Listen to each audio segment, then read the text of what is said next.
হয়, কথাষাৰ এতিয়া সামাজিকভাৱে অতি গুৰুত্বপূৰ্ণ হৈ পৰিছে, কাৰণ অন্য দেশলৈ যোৱা আৰু পাকিস্তানলৈ যোৱাৰ মাজত সম্পূৰ্ণ পাৰ্থক্য আছে। আমি বা সংবাদ মাধ্যমে অসমৰ সমূহ ৰাইজে, আনকি কংগ্ৰেছৰ সদস্যসকলেও জানিব বিচাৰিছে আপুনি পাকিস্তানলৈ গৈছেনে নাই যোৱা। মাত্ৰ এটা শব্দ মোক যদি সোধে আপুনি মাজুলীলৈ আহিছেনে, মই ক'ম নেকি ভুৱন গাঁও মহাপাৰা 30,000 ভোটত জিকিব। মোক সোধা হৈছে আপুনি মাজুলীলৈ আহিছেনে, মই ক'ম নেকি ভুৱন গামৰ ঘৰত আজি মই আপঙে বাতি খাম। কথাবিলাক তেনেকুৱা ধৰণৰ কথা। মূল কথা হ'ল তেওঁক সুধি থকা হৈছে আপুনি গৈছেনে, তেওঁ উত্তৰ দি আছে কিবা এটা যে বাংলাদেশলৈও মানুহ যায় ইত্যাদি যায়। আৰু আমাৰ মুখ্যমন্ত্ৰীৰ কথা কৈছে, তেওঁ বাংলাদেশলৈ নাযায় নেকি।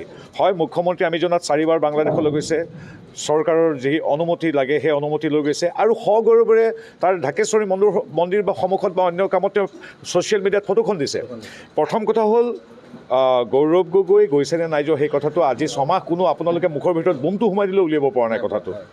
তেওঁ নকয়, তেওঁ যে আপুনি গৈছেনে পাকিস্তানলৈ, তেওঁ কৈ এখন চাওক কিতাপ মই লিখিছোঁ নহয় পাকিস্তানৰ বিপক্ষে। আপুনি পাকিস্তানলৈ গৈছেনে, নহয় চাওক এইটো ভিডিঅ' মই পাকিস্তানৰ বিপক্ষে ইমান দীঘল ধুনীয়া বক্তৃতা দিছোঁ। আৰে তোমাক সুধি থকা হৈছে মাত্ৰ পাকিস্তান গৈছেনে নাই যোৱা সেইটো কৈ দিয়া। এটা শব্দ ক'ব লাগে যে মই গৈছোঁ তোমালোকে কি কৰিবা, সেইটো এটা উত্তৰ হ'ব পাৰে। আৰু কৈছে মই নাই যোৱা, ভুলকৈ প্ৰচাৰ হৈছে। এই কথাটোৱে ডাঙৰ কথা। তেওঁ কালি দিল্লীস্থ সন্মানীয় সাংবাদিকসকলে সুধিছে যে আপুনি পাকিস্তানলৈ গৈছে নাই যোৱা, এই কথাটো কওক। এয়া চাওক, এয়া ভিডিঅ', এই ভিডিঅ'ত মই পাকিস্তানৰ বিপক্ষে ইমান জোৰদাৰ এটা বক্তৃতা দিছোঁ। সেইটো কথা সোধা নাই নহয়। তাৰপিছত আকৌ কৈছে যে চাওক এই যে চাফাই গৈছে, আকৌ এয়া চাওক আমুক কিতাপত মই প্ৰবন্ধ লিখিছোঁ।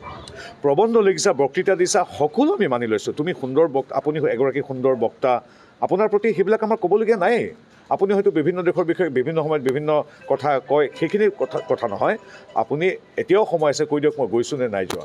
আৰু Pakistan, Nepal, Bhutan, America, Israel, Venezuela, Brazil, Mexico, এইবিলাক এই 192খন দেশৰ লগত পাকিস্তানক আপুনি একাকাৰ কিয় কৰিছে। আপুনি পাকিস্তানক বাংলাদেশ, ভূটান, নেপাল ইত্যাদিৰ লগত কিয় তুলনা কৰিছে। পাকিস্তানে কি কৰিছে সকলোৱে জানে, আজি এটা স্কুলীয়া ছাত্ৰ ছাত্ৰীয়ে জানে।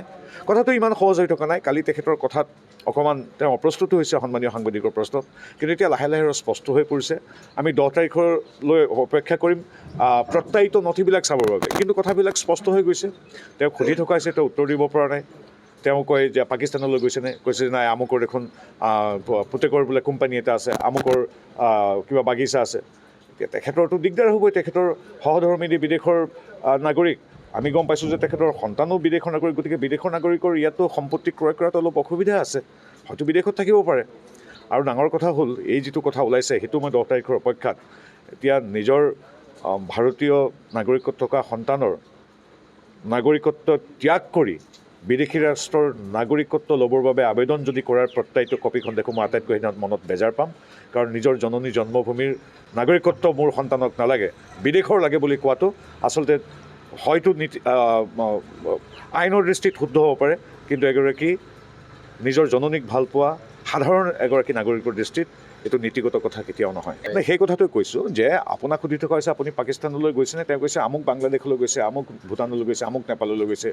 পাকিস্তানৰ লগত তেনেকৈ তুলনা নহয় কথাটো। আৰু কোনোবা যদি গৈছেও অনুমতি লৈ গৈছে, যাৰ কথা তেখেতে কৈছে, মই ইতিমধ্যে উল্লেখে কৰিছোঁ। ছ'চিয়েল মিডিয়াত দিছে, তেখেতৰ কিন্তু সেই যিকেইদিন 10-15 দিন নাই, সেই 10-15 দিন সম্পূৰ্ণ আন্ধাৰত ৰখা হৈছে। কথাটো সেইটোহে। এতিয়া প্ৰথম প্ৰশ্ন হ'ল গৈছেনে নাই যোৱা, তাৰ পিছত আহিব আপুনি কিমান দিন থাকিল, কি কৰিলে তাত। গতিকে কথাষাৰ এতিয়া অসমবাসীয়ে বুজি উঠিছে। আমি আচলতে মনত খুব দুখ পাইছোঁ। বিৰোধী দলৰ হ'লেও এগৰাকী অসমীয়া সন্তানৰ প্ৰতি আমাৰ এটা আশা থাকে। আমি প্ৰতিদ্বন্দ্বিতা কৰিম, যুক্তিতৰ্ক কৰিম, নিৰ্বাচনত অৱতীৰ্ণ হ'ম, কিন্তু আমাৰ এগৰাকী যুৱ প্ৰজন্মৰ নেতা এনেধৰণেৰে এটা অদ্ভুত কাম কৰিব বুলি, বেলেগ ৰাষ্ট্ৰৰ সৈতে এটা এনেধৰণৰ সম্পৰ্ক ৰাখিব বুলি আমি আচলতে কেতিয়াও ভবা নাছিলোঁ। কথাষাৰ আচলতে বেদনাদায়কো। যিকোনো খবৰৰ বাবে যোগাযোগ কৰক 7099017330 লগতে 7099017110 নম্বৰত।